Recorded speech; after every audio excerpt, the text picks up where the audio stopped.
राम मंदिर का चर्चा तो हो गया। अब कुछ काम भी गिना दे कि हम चुनाव में आ रहे हैं, ये काम किए हैं, झारखंड के लिए इतना पैसा दिए हैं, इतना काम किए हैं, इसलिए आप हमको वोट दीजिएगा। बोले धर्म से ऊपर उठ के वो जनता से अपील करे, ऐसा हम लोग इच्छा रखते हैं। स्वाभाविक रूप से जन भावनाएं उनके साथ हैं।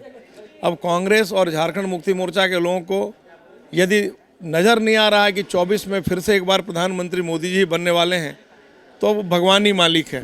झारखंड की हर एक जनता, कोई भी ऐसे व्यक्ति नहीं है जो प्रधानमंत्री मोदी जी के किए गए कार्यों से लाभान्वित नहीं हुए। अगर किसी को कुछ नहीं मिला तो कम से कम कोविड के दरमियान वैक्सीन जरूर मिला उनको मुफ्त में। अगर हम और आप अगर बोलने की स्थिति में हैं तो सिर्फ इसलिए कि देश का प्रधानमंत्री एक ऐसा व्यक्ति था जिसने देश के महान वैज्ञानिकों का आह्वान किया, उनका उत्साहवर्धन किया ताकि वो वैक्सीन बनाए और हमारी और आपके सबकी जान बचाए। वो लगातार वो जितने देर 4.5 घंटे 5 घंटे आराम करते हैं, बाद बाकी पूरी तरह देश की जनता के लिए सोचते हैं। देखिए, अब तो सरकार की उल्टी गिनती शुरू है। मुश्किल से अब 7-8 महीने का कार्यकाल, 6-7 महीने का कार्यकाल बहुत मुश्किल से बचा है। चंपई सोरेन जी अपनी टीम बनाएं और हेमंत जी के बताए हुए रास्ते पर चलेंगे ना, तो आपका भी रास्ता होटवार जेल को होगा। सिस्टम कैसे काम करता है आज हम आपको बताने जा रहे हैं। पहले कई बार बताए हैं। आप सोचिए कि एक बार 5 वर्ष में किसी भी मुद्दे पर विचार होता है, अगले 5 वर्ष उस पर गंभीरतापूर्वक विचार होता है, तब 15वें साल में वो काम हो सकता है या नहीं हो सकता है। सिस्टम ऐसे ही काम करता है, सरकार किसी का रहे। आप समझ लीजिए, पहले बीजेपी पे आरोप लगता था कि ये लोग अपने तरफ से नेता प्रतिपक्ष नहीं दे रहे हैं, इस वजह से कई आयोग का गठन नहीं हो पा रहा है। अब जब नेता प्रतिपक्ष हैं तो उस पर कोई चर्चा नहीं कर रहा है। फिलहाल चर्चा करेंगे, बिरंची जी हैं, भाजपा के नेता भी हैं, सचेतक भी हैं। बिरंची जी, अब तो नेता प्रतिपक्ष राज्य को मिला, किन कारणों से कई आयोग का गठन नहीं हुआ है? क्या आपको लगता है कि अब उस पर मतलब काम होगा भी या नहीं होगा, या फिर सब अब चुनाव के? देखिए, अब तो सरकार की उल्टी गिनती शुरू है। मुश्किल से अब 7-8 महीने का कार्यकाल, 6-7 महीने का कार्यकाल बहुत मुश्किल से बचा है। लेकिन जो संवैधानिक संस्थाएं हैं वो जीवंत रहने चाहिए, क्योंकि उनके तरफ आम जनता की आशा भरी निगाह होती है। आज मैंने सूचना आयोग का गठन हो इस विषय को लेकर सदन के पटल पर इस बात को रखा कि आखिर आप पहले आरोप लगाते थे कि नेता प्रतिपक्ष है नहीं, अब तो 6 महीने से श्रीमान अमर बावरी जी नेता प्रतिपक्ष हैं। अब आपको क्या परेशानी है? अब आप समझिए कि हजारों हजार अपील हर जिले में पेंडिंग है, हजारों अपील पेंडिंग है, तो आम जनता को न्याय कैसे मिलेगा? ये सरकार, मुझे ऐसा लगता है कि न्याय दिलाना ही नहीं चाहती। ये सरकार सूचना का अधिकार की जो ताकत है, या तो वो समझ नहीं रही है या इस ताकत को आम जनता को देना नहीं चाहती है।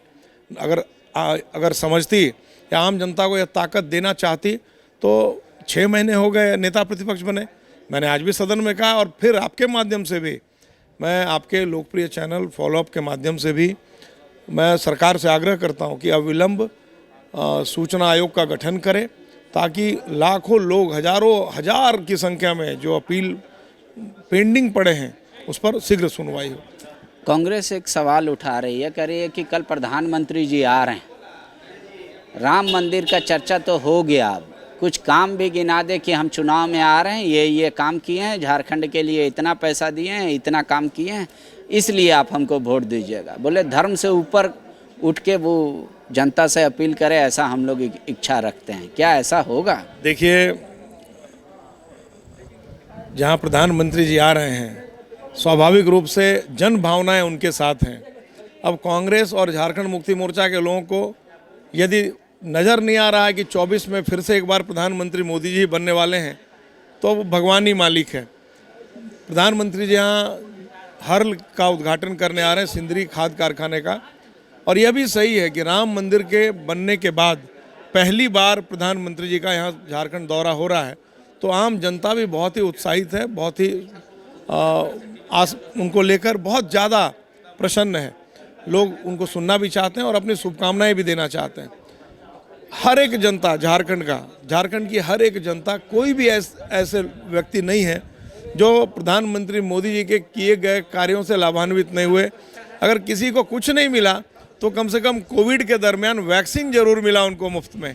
तो ये अगर कोई कहते हैं आज अगर हम और आप अगर बोलने की स्थिति में है तो सिर्फ इसलिए कि देश का प्रधानमंत्री एक ऐसा व्यक्ति था जिसने देश के महान वैज्ञानिकों का आह्वान किया, उनका उत्साहवर्धन किया ताकि वो वैक्सीन बनाए और हमारी और आपकी सबकी जान बचाए। वो लगातार वो जितने देर 4.5 घंटे 5 घंटे आराम करते हैं, बाद बाकी पूरी तरह देश की जनता के लिए सोचते हैं।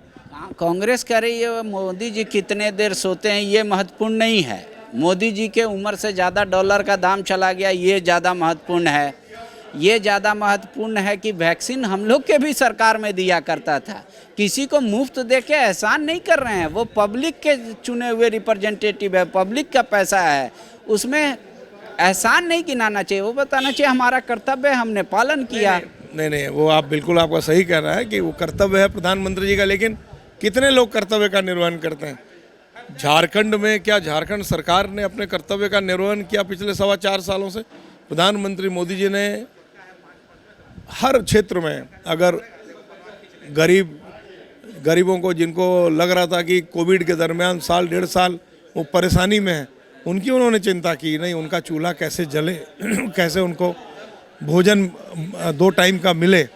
तो जो लोग ये कह रहे हैं कांग्रेस के लोग कि प्रधानमंत्री जी कुछ नहीं कर रहे हैं, मुझे लगता है कि या तो उनको समझ में नहीं आ रहा है या वो जानबूझकर गलत बयानी कर रहे हैं। आखिरी सवाल है मेरा, ये वर्तमान सीएम जो है चंपई सोरेन, वो कह रहे हैं कि केंद्र सरकार रिपोर्ट जारी करती है कि इतना लाख लोग, इतना करोड़ लोग बीपीएल सूची से बाहर हो गए, और जब अनाज बांटने का बात आता है तो बोलते हैं इतना जो पहले बट रहा था उतना। तो बोल रहे क्या अमीरों को अनाज दे रहे हैं?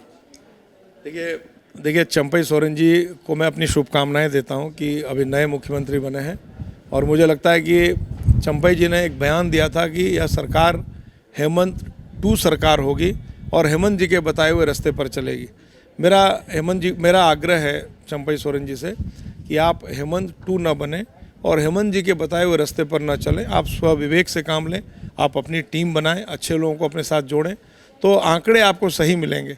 आज जो भी अनाज यहाँ आ रहा है, ये सब लोग जानते हैं कि जो अनाज आ रहा है उसमें 60-40 का रेशियो रहता है। 60% जो अनाज या राशि जो भी विकास के संदर्भ में आती है वो भारत सरकार की राशि होती है, भारत सरकार से अनाज आता है।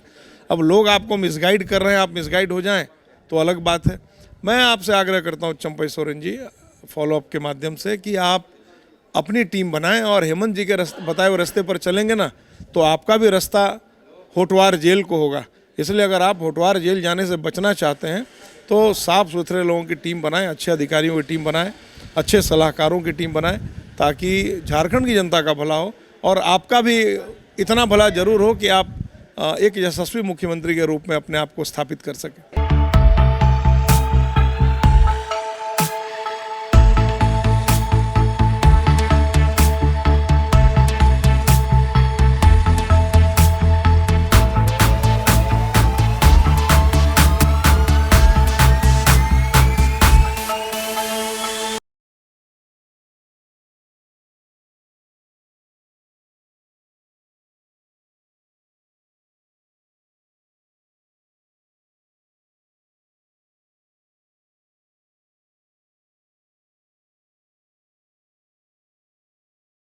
thefollowup.in. Like, share, and subscribe. www.thefollowup.in